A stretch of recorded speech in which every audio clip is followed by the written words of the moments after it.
We tend to start seeing weeds at the beginning of the growing season. The growing season can be any time from March onwards to the end of October, early November. However, we do start also to see them in January and February. It all is dependent on ground temperature and what the ground temperatures do.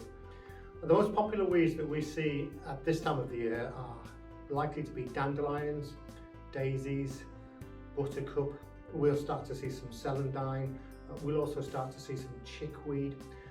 One thing that I've seen a little bit of in January and February, which is a bit strange and unusual, is speedwell. There's some Geranda speedwell beginning to grow and develop around where we work. So lots and lots of weeds start to pick up early part of the year. You'll start to see them more when the flower comes out. Most people can't identify them when they're no flower, they just see the leaf. But I'm seeing that as I'm doing my daily walks around the village. Interestingly, the definition of a weed is a flower in the wrong place. But actually all weeds are is wild flowers.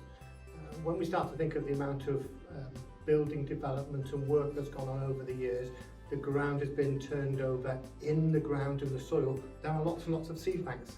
Now these seed banks, as they move them around, eventually settle down, and then the weeds start popping up, or the wild flowers start popping up, which we term as weeds because they're actually in the wrong place. So there's this seed bank that's always in the soil. The conditions are right, they pop up. So that's why we tend to get lots of weeds, even in lawns today.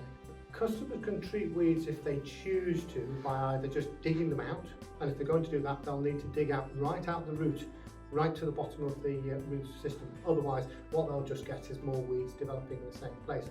Or they can use an amateur lawn care product, which is weed feed and moss control, and in that you have some herbicide which will actually help to manage the weeds in their lawn. Not very effective, but it does work a bit. GreenThumb treat weeds by using herbicides. Herbicides are what we call weed killers. What they do is, because of the active ingredients in them, they attack the growing points of the weeds themselves.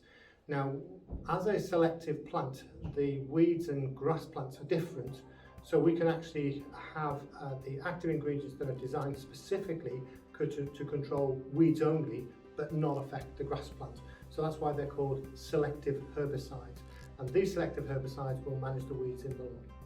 All of our programs come with weed control from the period of March to October, because that's when we can actually apply herbicide, because that's the legal window that we're allowed to apply, and it's the one where it's most effective, because the herbicides work better when there's active weed growth. If there's no growth, then there's no point in applying anything. So we tend to have that window of March to October. It can sometimes be a little bit earlier than March, depending on ground temperature and growth, and again, a bit later than October, again, related to ground temperature and growth. But that window of March to October is the key one. All your programs that we do throughout that period of cycle will actually have a weed control. Sometimes we'll blanket spray, sometimes we'll target spray, but we'll do our best to manage the weeds in your lawn so that they're at a very low level.